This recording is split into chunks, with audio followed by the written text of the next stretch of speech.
We looked everywhere. We could not find what we needed, and we need it bad. So you know what? We're going to build it.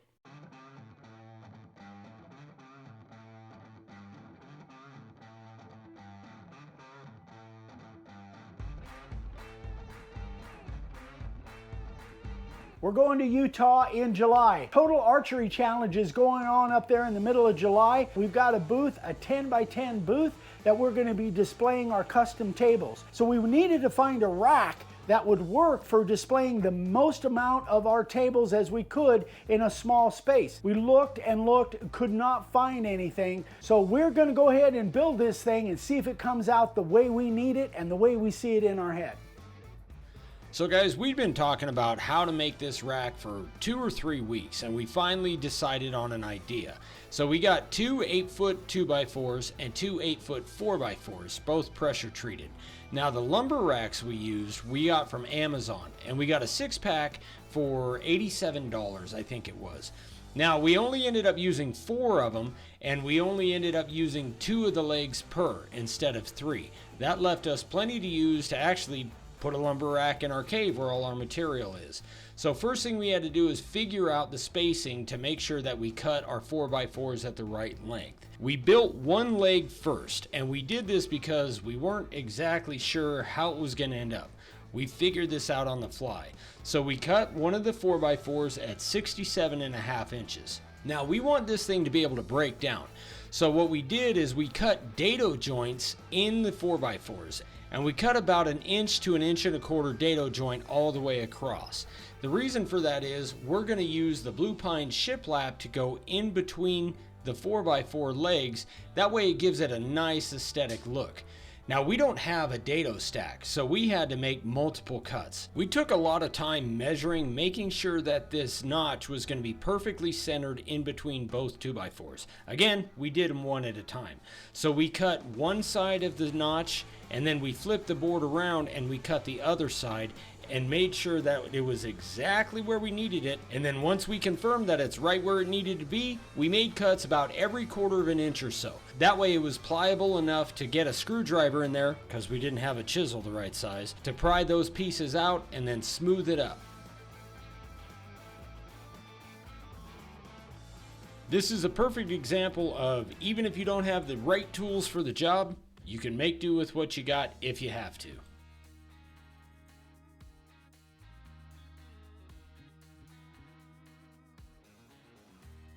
Once we made sure our dado was good, then we cut the feet.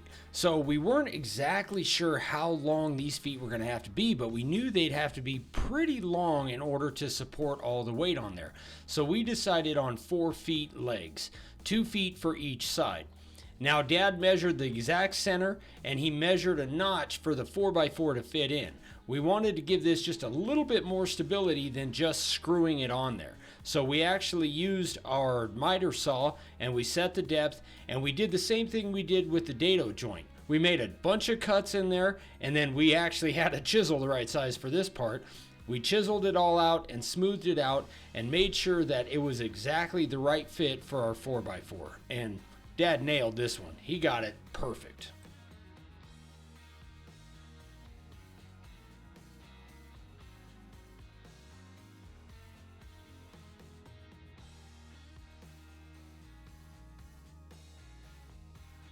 We're probably going to end up putting casters on this, but we weren't 100% sure, so we had to make sure to countersink these lag bolts that we put in there. Also, we had to make sure that it went into the 4x4 and not into the dado joint. So Dad measured and he countersunk. We used 2 joist bolts for the top and then 1 lag bolt with a fat washer at the bottom.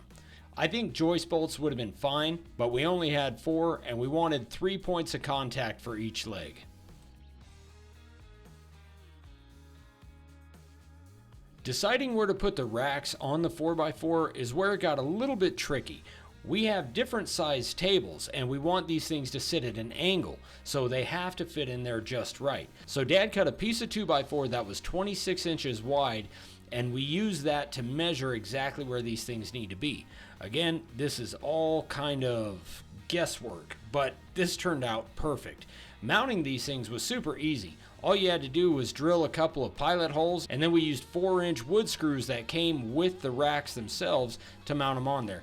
And it made it perfectly solid. We're not worried about these things falling off at all.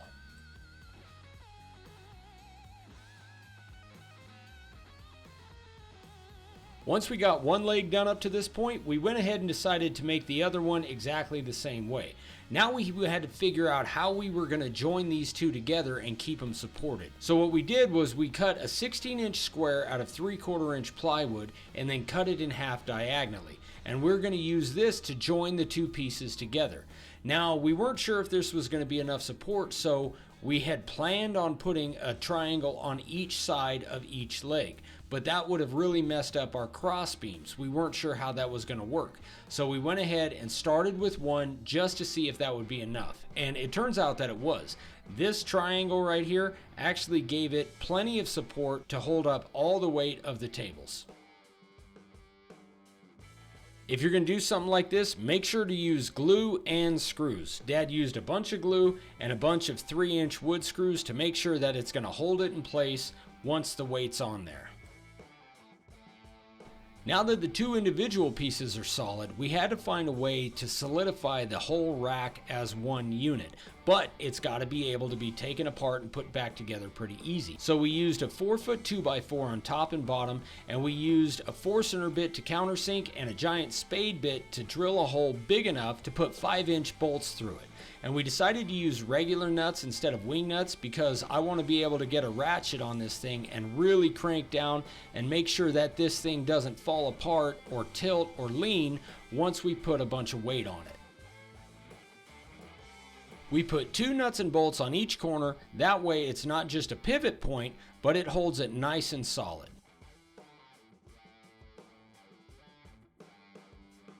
Now we got to cut the pieces of shiplap to go inside the dado joints. So we cut these at 44 inches. We probably could have made them a little bit longer, but all we really wanted was for them to sit in there. This has nothing to do with solidifying the rack or anything like that. It's just for aesthetics. So we cut 10 pieces of blue pine shiplap at 44 inches, and that way we could slide them in and slide them out with plenty of wiggle room.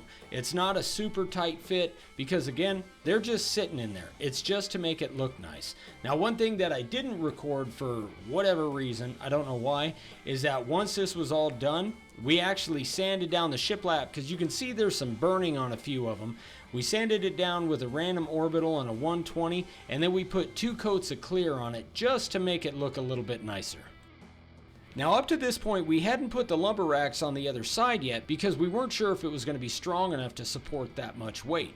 But we did a little test and we found out that actually it's way more than enough. And I think that having the weight on both sides is going to help disperse the weight a little bit so it's not just front heavy. Then we use these 4-inch screw eyes and a little piece of 5/16 rubber hose to protect the tables once they're on there. We didn't want the wood getting dented from the metal right there, and this ended up working really, really well. We also put little feet on the bottom of the feet just as pegs there to make sure that the tables don't slide off the bottom rack. And again, guys, I'm just really surprised at how well this whole thing worked out.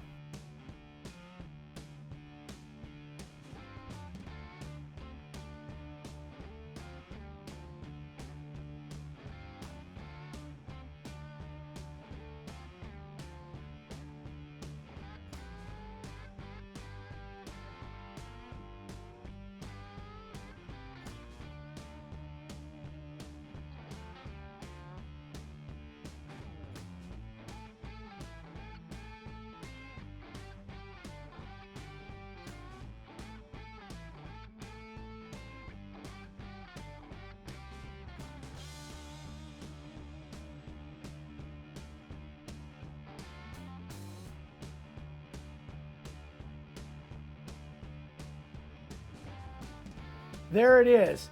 I cannot tell you guys how super excited we are that this thing came out kind of like we thought, although we had our misgivings on whether it would be solid enough and sturdy enough. but this thing is rock solid. It's not going anywhere. We could have probably 4 or 5 times this much weight on it. And these things, I think, are rated at several hundred pounds. If you guys have something that you have in your mind that you need and you can't find it, like we couldn't find a rack that would work for us, just figure it out and build it. Kind of figure it out as you go. That's what we did. We're not professionals at this, but we made it work, and boy, it is rock solid. So, hope this was helpful for you guys. Thanks so much for watching. We love you. We'll see you on the next one. Bye-bye.